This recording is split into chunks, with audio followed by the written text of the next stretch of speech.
출근길 묵상 365 이야기 묵상 2021년 9월 19일 96명을 구한 결정 결코 후회하지 않습니다. 전재용 선장을 아십니까? 우리나라에도 참 멋진 선장이 있었습니다. 400톤급 참치잡이 원양어선으로 인도양에서 조업을 하다가 부산항으로 귀환하던 광명 87호의 선장이었습니다. 1985년 11월 14일 베트남 아래쪽 바다인 남중국해를 지나는데 자그마한 목선에 탄 10여 명의 난민들이 손을 흔들며 구조 요청을 했습니다. 회사에 연락하니 지나치라고 했지만 전재용 선장은 양심의 가책을 느꼈습니다. 그냥 두면 목선이기 때문에 얼마 못 가서 침몰되거나 굶주려 죽을 수밖에 없었습니다. 선원들을 모아놓고 회의를 했습니다. 많은 선원들은 반대했지만 전재용 선장은 자신이 책임을 지기로 하고 그들을 구조하기로 결정했습니다. 그리고 뱃머리를 돌려서 그 보트피플을 향해 다가갔습니다. 처음에는 배가 작기 때문에 10여 명쯤 되는 줄 알았는데 다 구조하고 보니 승선자가 96명이나 되었습니다. 그들은 사흘간 굶었고 환자들도 여럿 있었습니다. 환자들을 선원 침실로 옮기고 노인들은 선장실로 옮겨 돌보고 치료했습니다.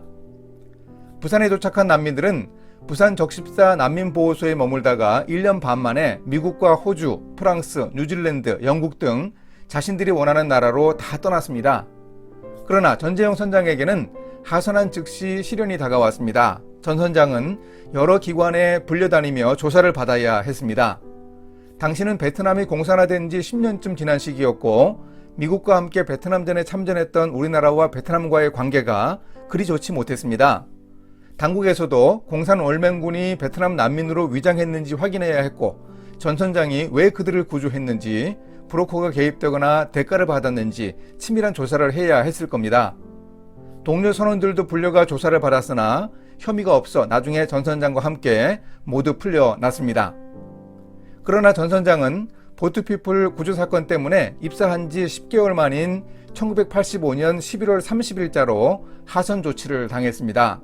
입사 후 출항하여 원양 조업을 한 번 나갔다가 돌아온 후 해고되었습니다.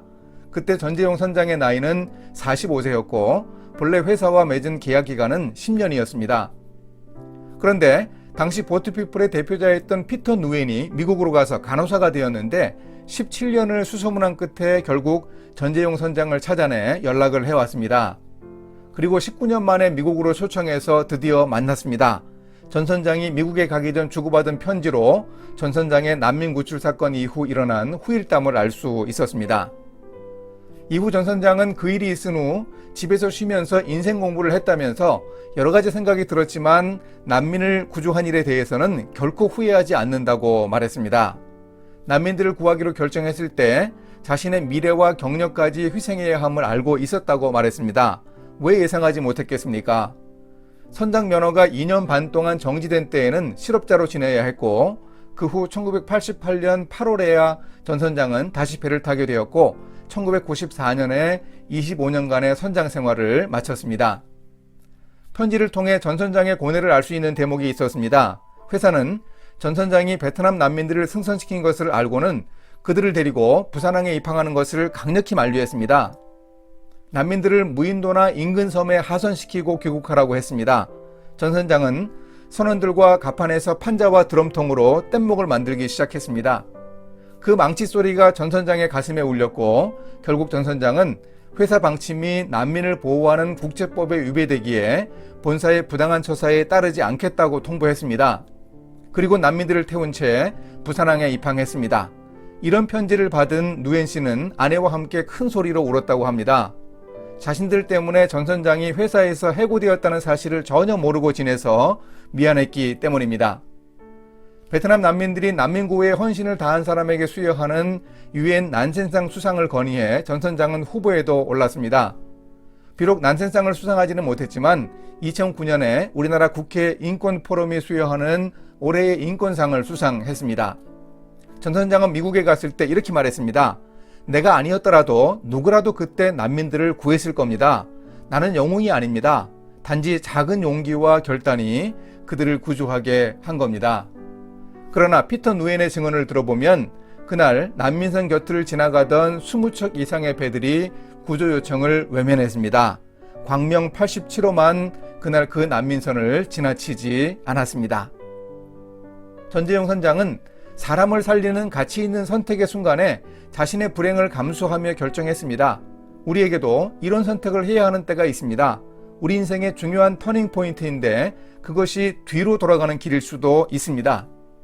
그런데 그때 우리는 결단해야 합니다. 우리의 선택이 하나님이 기뻐하시는 가치를 드러내는 목소리가 되고 행동이 될 수 있습니다. 그 결단이 우리에게 위기를 초래할 수도 있습니다. 그래도 우리가 결단할 때 우리의 선택이 주님을 기쁘시게 할 것입니다. 사도 바울이 로마서에서 말합니다.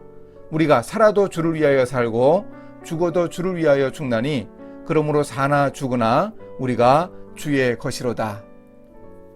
함께 기도하십니다.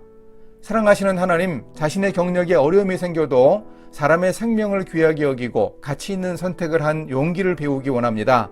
결정을 해야 하는 순간이 많습니다. 무엇이 더 중요한지 하나님의 안목으로 바라보고 용기를 낼 수 있도록 주님이 도와주소서. 주님이 주시는 굳건한 믿음이 필요합니다. 함께하여 주소서. 예수님의 이름으로 기도합니다. 아멘.